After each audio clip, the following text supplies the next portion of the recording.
What's up, everybody? I'm Sly the Movie Guy, and here's my review of Spider-Man. Yes, if you've seen my video of Spider-Man Far From Home teaser trailer, I said by the end of the video, I'll be reviewing each and every Spider-Man film leading up to Spider-Man Far From Home. I already reviewed Spider-Man Into the Spider-Verse, so you can check that out. I'll put the link down in the description box down below. And the teaser thoughts trailer, I put that link down below too in the description box. So this is the original Spider-Man, and this one's directed by Sam Raimi, the director of the Evil Dead trilogy and Darkman, and stars Tobey Maguire, Kirsten Dunst, Willem Dafoe, James Franco, and the rest of the other cast and crew. And pretty much it's a story about a high school kid who gets picked on a whole lot and gets bit by a radioactive spider, and now is trying to protect New York as a superhero and take out his arch enemy, the Green Goblin. And that's pretty much the story. And this one is one of the films that came out in the early 2000s, and this is where the time I was a child and I didn't really look at the internet like that because the internet wasn't as big, and so I really didn't know anything about like movie news related. So as a kid, I would just love to know what is my favorite superheroes going to ever be on the big screen, because when I was a child, there was like a Superman and a Batman movie, the 1978 Superman and 1989 Batman. So I was wanting to know, when is my favorite superhero coming out, because Spider-Man was always my favorite superhero. So when I saw little posters and movie things on TV of a moving live action Spider-Man, I was so excited. I couldn't believe it. I was like, is this a Spider-Man movie's coming out? I was just so excited that it was, because Spider-Man, like I said, it's just my favorite superhero. I mean, I watched the 90s cartoons as well when I saw knowing it was a 60s Spider-Man and it was the 80s and the 1970s Spider-Man thing, where I think it had 13 episodes. So it was kind of a thing just seeing Spider-Man just come on big screen and knowing what's going to happen. And it was just a fun time just to know that your favorite superhero is going to be on the big screen. And me rewatching this film, I had to rewatch it just to see, is it just a nostalgia? Because sometimes when you watch movies as a young kid, you can really gravitate and just say, oh, I like this film. So I watched it as an adult to see how this film holds up for me and see how is it really good. And me rewatching it, it's still good. And one of the things I do like is the story. Like I said, Peter Parker is a high school nerd played by Tobey Maguire, and you can really feel this character in this movie, because you can actually feel sympathy for him, because he's getting picked on, and the kids in the bus is picking on him as he's chasing it down, including the bus driver, which is kind of far-fetched, because the bus driver would not be driving, and that in real life, they could get fired. So in this movie, they just did it, and I guess it was just a comic relief. So this is kind of the part I'd say, okay, they're kind of going too far on that. But besides that, it really works well because the performance of Tobey Maguire as Peter Parker, and he does a phenomenal job as Peter Parker. I mean, he really captures the nerdy Peter Parker from the Steve Ditko's Amazing Fantasies. You could really actually grab hold that Tobey Maguire is a nerd in this movie. So I say, to me, in my eyes, his Peter Parker, to me, is the best representation. And I've seen recent Spider-Man films, until Far From Home, to see how Tom Holland do. But to me, Tobey Maguire is just great as Peter Parker. And more on the other character story, we get to learn so much of the other characters in the first 40 minutes of the movie. We learn about Harry Osborn, played by James Franco. We learn about Kirsten Dunst as Mary Jane. We get to learn those characters very well, especially Harry Osborn, because he developed the jealousy of Peter because his father is a scientist and Peter loves science and stuff. So, and Norman Osborn is very impressed with Peter because Peter is smart and he loves science. So that's kind of develops this thing or whatever. And it'll continue on as I talk about Spider-Man 2 thing. And it really was great how they utilized Harry Osborn's character. And James Franco does a phenomenal job as Harry Osborn. And Kirsten Dunst is Mary Jane. It's okay. It's fine. It's not the best casting. I'll be with Pete. But I think what they did well with her character is we get to know what her character is. Basically, she cares about Peter, but when she flips the switch, when she's actually dating Flash Thompson, she's the fun girl and all that. So you can see how the movie shows her relationship and her chemistry with Peter and stuff. And that's the part I think some people kind of have an issue with, though, the chemistry between Tobey Maguire and Kirsten Dunst as Mary Jane and Peter. I really don't have a problem with it. I know some people say it's kind of worse. Technically, it ain't, because Peter Parker is a nerd, and this is a girl who's kind of like the next door, and she's the beautiful girl. So I can see that because if it's a nerd that has a crush on a girl that he's afraid to talk to, you can actually buy into it. And that dialogue of the Tobey Maguire as the nerd, Peter Parker, you can see, say, because nerds can't have a problem of talking to girls. So I could really buy into that, and I thought it really worked well. I thought it was really great how the chemistry wise worked for this film. Some people say it's the worst. To me, it's really not that bad. It's not bad, so I'm just gonna leave it as that. One of the things I really liked in this film too is how the pacing of it, of showing the origin of Peter Parker. It really does go in depth on how they did it, like how they flowed with it, especially in the beginning until starting the first 20 minutes. It was just really absolutely amazing how they just dwelled on the characters, especially Uncle Ben and Aunt May, played by Cliff Robertson and Rosemary Harris. Those two really worked fantastic here in this film. Especially Cliff Robertson is really fantastic because they actually give a little depth of his character, especially when he's trying to provide for his nephew and his wife and stuff. It really works well how they just did it because he's kind of trying to find a job and stuff. So they give you depth to care about Uncle Ben, and especially him giving out the great power comes great responsibility.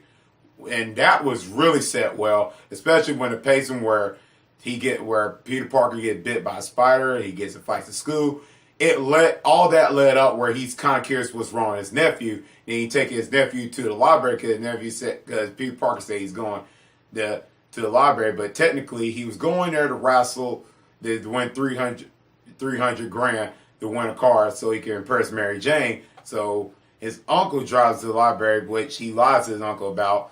And his Uncle Ben told him that you're changing, Peter. I see it. And he sees something out of Peter. And that scene and all that was really, really good. I really liked it. It really wasn't shoehorn or wasn't tired of nothing. It just flowed with the storyline. It was just well done. And Cliff Robinson, to me, is just a fantastic Uncle Ben. Him and Tobey Maguire, their chemistry as nephew and uncle, I just really like that. That scene was just so great. And it puts a smile on my face as a Spider-Man fan just to see that. One of the things I really loved how this film does is the music score. The music score is absolutely fantastic. It fit when the death of Uncle Ben, when Peter Parker is seeing his uncle died from whoever shot him and stuff, and it's really done well in the action and everything. So the music score is absolutely fantastic, especially by Danny Elfman. Danny Elfman the music score is just fantastic. The way Danny Elfman did it it's so iconic because all Spider-Man films I've seen in recent years, from the Andrew Garfield to Tom Holland, this one and this series of the Sam Raimi and Tobey Maguire thing, it just is in the first two films, basically, because the third film was done differently. But the first two was just so absolutely phenomenal, especially in this film. The music score, just hearing it, it just gives you goosebumps and chills. Danny Elfman is the one that did 1989 Batman's music score, which is phenomenal too over there. I recommend you checking that film out. But here it puts it in mind that this is Spider-Man. This is the Spider-Man thing. When I think about Spider-Man, I think about this. And I just love it. It's just so awesome at this. I just really liked it. And the casting in this movie is somewhere absolutely fantastic. I'll say it's near perfect. I don't think it gets much credit. I mean, when we talk about Dark Knight, X-Men, or any other the MCU, this is the first film that just had good casting from all around the boat. I mean, let's talk about Willem Dafoe as Norman Osborn / the Green Goblin. To me, best casting. I can't really see anybody playing it. And they give a really awesome backstory on his character too, especially like where he's trying to complete like the human trial of the experiment and stuff with the all that stuff with the Green Goblin stuff. They really give you a backstory on it. But beside that, it's just him playing Norman Osborn as the normal guy, then playing the Green Goblin. It just was great casting. And if you look at the behind the scenes of it, he technically wasn't going to be the Green Goblin. They technically were going to pick Nicolas Cage to be the Green Goblin. Now, think about that, how that was going to be.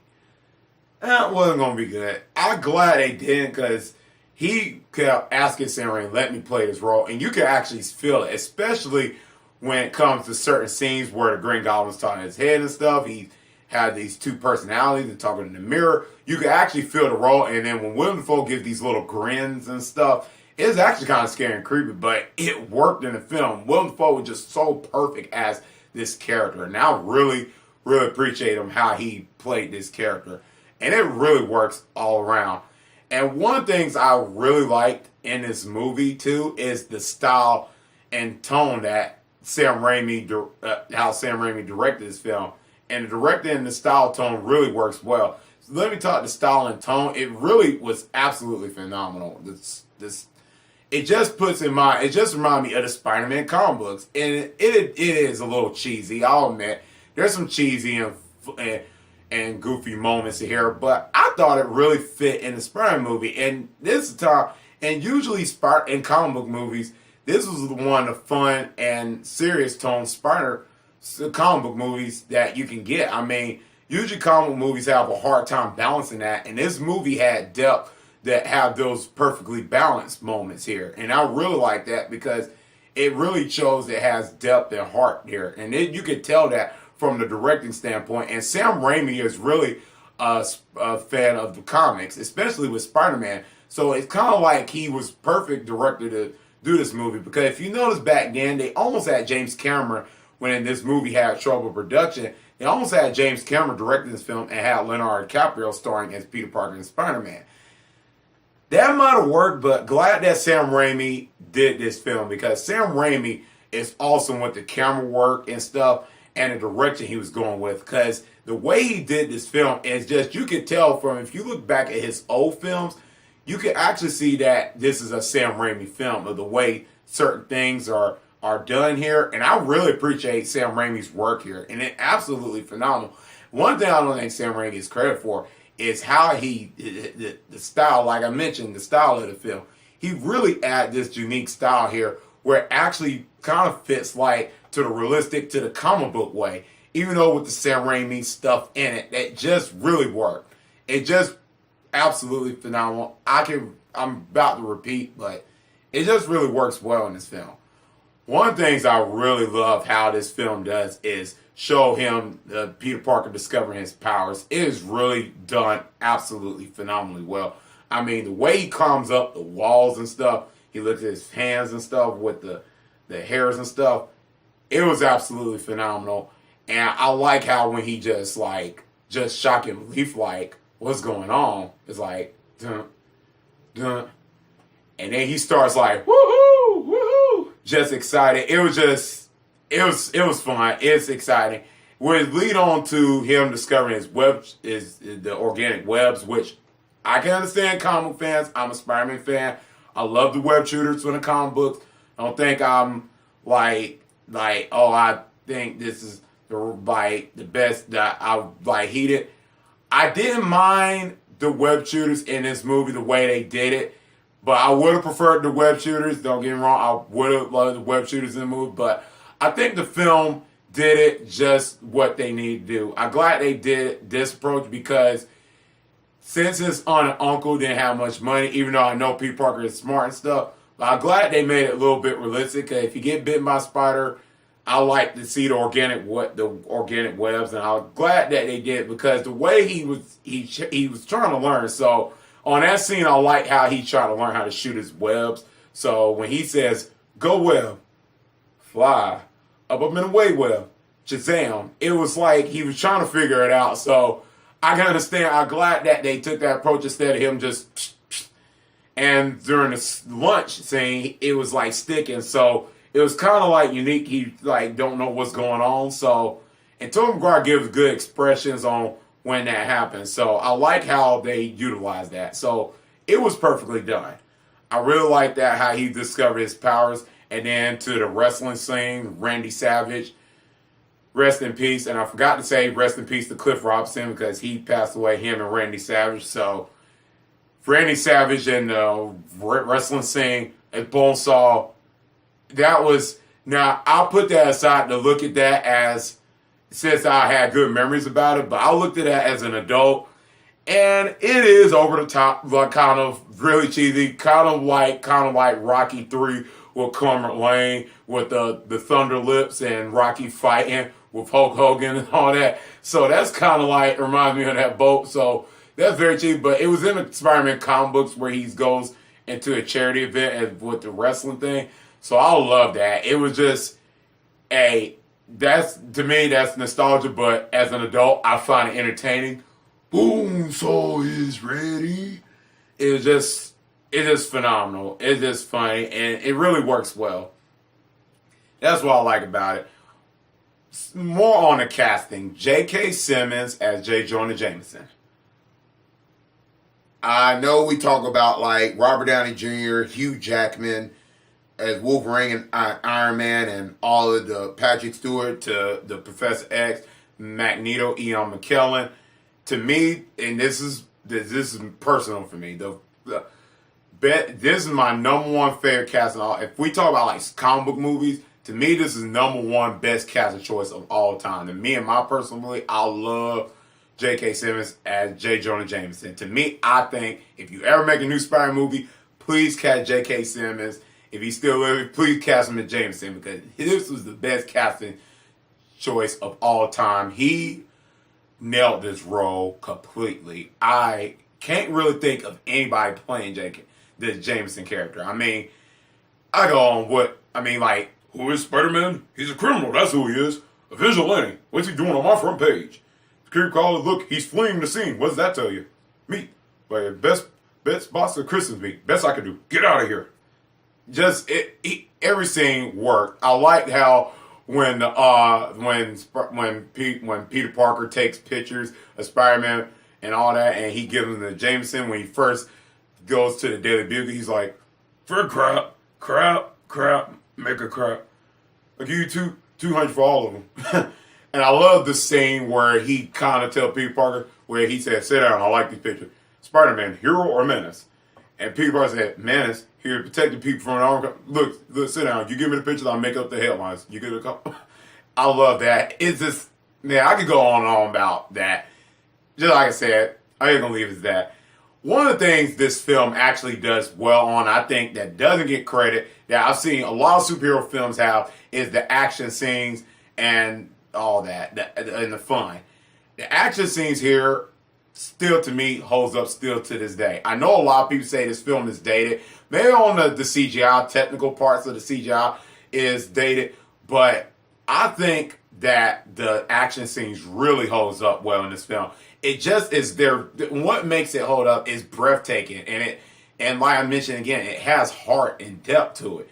It just, when you see the action scene, especially from the Macy Gray scene parade scene and stuff, it's just, you felt that. It's like, it fills you a moment and makes you want to be the hero. When you see Spider-Man battling the Green Goblin and all that, and Green Goblin just terrorizing the city, it just puts you in the mode. It's like breathtaking. It doesn't give you enough air to breathe, give you enough air to breathe. It's just like, it's just exciting. And then it gets to the firehouse scene where Green Goblin tricks Spider-Man, blows up the scene and stuff. And that scene where the blaze and all that, it's just so breathtaking, and it's just so phenomenal. The action scenes were just so mind-blowing here. It just, especially towards the end, which I'll mention later, and when I get in my review. But man, it's just, all of that was just, whoo. The action scene was just mind-blowingly awesome here. It puts you in the mind, like, for heroes and all that. I can't get enough talking about the action. it's just you can feel it. It's like so realistic, especially the rain scene and stuff when he protects Mary Jane from the criminals. It is just so absolutely mind blowing. It sets the mood, which I really like. It really builds up to the moment where Mary Jane like really likes Spider-Man and stuff. Like after when he battles those criminals, I like the scene where he said, "You have an act for getting in trouble." She said something. I forgot the words of it a little bit. She said, "I think I have a superhero stalker." He said, "I'm in the neighborhood." And in the leading scene, which is one of the best cinematic things, the kiss scene, absolutely executed perfectly. It leads on to the fight scene where you save a lady or something, and then she has a crush on a superhero. That kiss scene was absolutely the best, like the best scenes in a movie. That's one of the best scenes. I can't see any superhero movie doing this. This one was just set the right moment. The rain and all that. It was sweet. It was cute. Everything about it was really spectacular. But absolutely phenomenal scene. One of the complaints I hear mostly from Spider-Man fans is that he don't joke a whole lot in this movie. Some people say that this is the worst, people probably the worst Spider-Man. I don't think he's the worst Spider-Man. It's the way that the directors and the writers went with this film. I think they did a little bit the right approach. Maybe they could have used more jokes, but since this was about a story about a hero and stuff like that, and it's about Spider-Man, I think they did a little bit to capture a little bit of Spider-Man. Now, because if you really look at this film, really, and look at some of the jokes he did say some jokes in this film. Like to Randy Savage, that's a cute outfit. Did your husband give it to you? And then when Green Goblin comes to the Daily Bugle, he says, "Hey kiddo, let mom and dad talk for a minute, will you?" So there were some jokes there. Maybe people wanted more. I could have got more, but hey, I was satisfied for what a little bit they captured a little bit of Spider-Man character. I mean, I was satisfied because the film was good. I didn't rely so much of the jokes. I mean, you have so many funny moments there. So I was kind of fine with the film the way they went with it. Maybe they could have used more, like I said. But hey, I'm with some of you people. If you want more of the jokes, I can understand your anger for it. So I can understand. But for me, I just was like, okay, I see what they're doing. So I'm fine with it, with some of the jokes that they add in this film. So that was one of the things. And another thing I hear a lot of people talk about is the Green Goblin suit.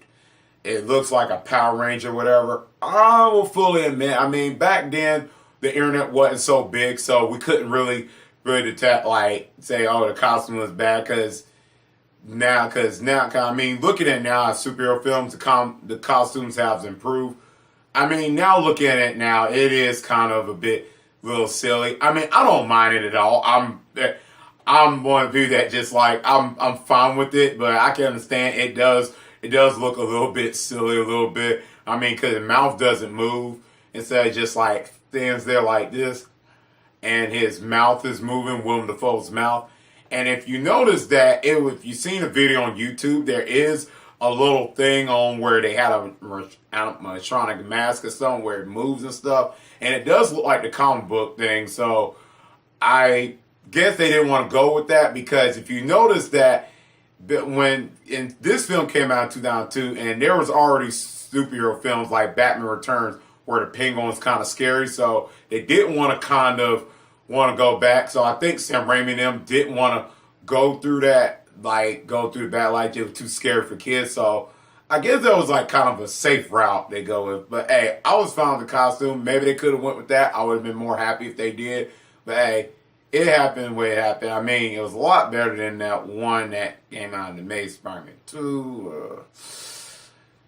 That's for next time. We're not going to even talk about that. So that was one of the things. One of the things I really like what Sam Raimi did in this film as director is he made us have this little thing at where they had Thanksgiving dinner or something with the colors and stuff. With Willem Dafoe character as Norman Osborn wearing red and blue, and Peter Parker, Tobey Maguire, wearing green, and Harry Osborn, James Franco's wearing the people's both colors, like the red and green and blue. So that was kind of a neat thing. I kind of like how they did in this film. It was actually kind of neat. I actually like that. I like how they showed that these two people are in the same room, like they one another. So that was absolutely phenomenal. And one of the things I like, because it leads on to where Norman Osborn finally finds out that Peter is Spider-Man, and because he's the Green Goblin. When they had that fight in that fire department building,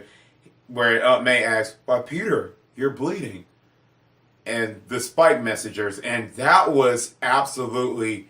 It sets it up. It really adds the depth after all that. It really adds depth because it really puts in the mind of like, wow, like he finally knows. It leaves shocking moments, and I was like, oh, he finally knows. It just led up to scenes like that, and it was absolutely phenomenal. I can't get over how this film does. This film actually has great suspense moments, especially too, and I'm gonna mention more to the action scenes because basically, like with the car chase where you try to chase down Uncle Ben's killer, that really worked well. I really had breathtaking moments for that too, as the action scene of that. And that really works well too when he's going down the alley to find this Uncle Ben's killer. It was just so done well. It's just so much about this film has so much like moments that you just it's just there. It just really works well. And that's what I like about this film. It's not like I was like really looking for like, oh, this is the movie I grew up on. I really watched this film as an adult to see that what is this really good. Because like I said, when you watch it as a kid, you're just like, it's, I don't know. And looking at this film, it really absolutely holds up. It's really actually, it's executed and the storyline is great. You gotta remember when this came out, I mean, before this came out, we had, like I said, Superman and Batman films, and then later on we had comic films that just kind of didn't work in the late 90s. They were like misses, the whole things was like done wrong. They went too goofy and stuff.